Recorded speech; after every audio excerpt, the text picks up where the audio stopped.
కర్నూలు జిల్లా మద్దికేర మండలం పెరవలి గ్రామంలో మద్దికేర మండలం తెలుగుదేశం జనరల్ సెక్రటరీ రామాంజనేయులు మాట్లాడుతూ జగన్మోహన్ రెడ్డి ఆధ్వర్యంలో భారీ అవినీతి జరిగిందన్నారు. అందుకే మాజీ ముఖ్యమంత్రి జగన్తో పాటు మంత్రులంతా అవినీతిలో కూరుకుపోయారని అన్నారు. వైఎస్ఆర్సీపీ పార్టీ అధికారంలో ఉన్నప్పుడు చీప్ లిక్కర్ తాగిన వాళ్ళంతా అనారోగ్యానికి గురయ్యారు. ఆనాడు వైఎస్ఆర్సీపీ పార్టీలో ఉన్న మంత్రులంతా జైలుకు ఎందుకు వెళ్తున్నారనేది ప్రజలకు పూర్తిగా అర్థమైందన్నారు. మొన్న అన్నదాత సుఖీభావ డబ్బులు కూడా మొన్న వేయడం జరిగింది.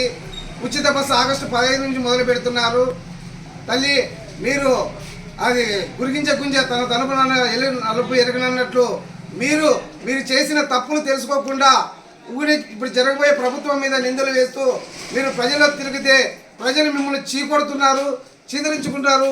మీకు ఇప్పుడు 11 సీట్లు వచ్చినాయి, భవిష్యత్తులో 11 సీట్లు కూడా రావని తెలుసుకోవాలని తెలియజేస్తున్నాము. మీరు గత 5 ఏళ్ళలో పెరవల గ్రామంలో ఎక్కడైనా కానీ ఒక సిమెంట్ రోడ్ వేసారా? ఎక్కడైనా కానీ చెప్పండి. వచ్చి కూటమి ప్రభుత్వం వచ్చిన సంవత్సరం లోపలే ₹1 కోటి సిమెంట్ రోడ్లు వేసాము ఈ గ్రామంలో. ఎక్కడ చూసినా పింఛన్లు, భర్త చనిపోయిన వెంటనే భర్తకు పింఛన్ వస్తే భర్త చనిపోయిన వెంటనే సాఫ్ట్ హౌస్ పింఛన్ల కింద చంద్రబాబు నాయుడు గారు పింఛన్ ఇస్తున్నారు. మీరు గతంలో 5 ఏళ్ళలో ఎన్ని పింఛన్లు తీసేశారు? పెరవల గ్రామంలో వృద్ధా పింఛన్లు అయితే ఉంది, వికలాంగుల పింఛన్లు అయితే ఉంది, వితంతుల పింఛన్లు అయితే ఉంది, ఎన్ని తీసేశారు? ఇప్పటికి రండి, వాళ్ళకి పింఛన్ రాక ఎలా బాధపడుతున్నారో మీకు తెలుస్తుంది. మీరు ఒక అబ్బాయిని చూపించారు, ఆ అబ్బాయి గౌస్ గుడ్డు పిల్లవాడని. ఆ అబ్బాయికి పింఛన్ తీసేయలేదమ్మా, పోలేదు. ఆ అబ్బాయి హోల్లో పెట్టారు. అంటే ఆ అబ్బాయి పోయిన క్యాంప్లో ఆ అబ్బాయి ఒకటి చెప్పమంటే ఒకటి కాలు చెప్పాడు కాబట్టి దాన్ని హోల్లో పెట్టారు తప్ప ఆ అబ్బాయికి పింఛన్ తీసేసిన పాపాలను పోలేదు. తెలుగుదేశం ప్రభుత్వం ఎవరు తీసేయలేదు.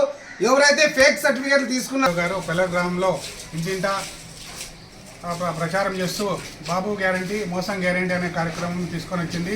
ఆమె ఆయాంలో కానీ 11 నియోజకవర్గానికి ఆమె చేసిన ఒక ఉపయోగకరమైన పనులు ఏమైనా ఉన్నాయో చెప్పగలరు. అలాగే అసత్యపు ఆరోపణలను మాని కూటమి ప్రభుత్వం ఏర్పాటు చేసినటువంటి అనేక సంక్షేమ పథకాలు ప్రజలకు అందుతున్నాయో లేదో ఒకసారి ఆమె తెలుసుకోవాలని ఈ సందర్భంగా తెలియజేస్తూ, అలాగే కూటమి ప్రభుత్వం తరఫున నారా చంద్రబాబు నాయుడు గారి సారథ్యంలో 11 ఎమ్మెల్యే అయినటువంటి కేఈ శ్యామ్ కుమార్ గారి సహకారంతో మా గ్రామంలో ఎన్నో అభివృద్ధి కార్యక్రమాలు కొనసాగుతున్నాయి.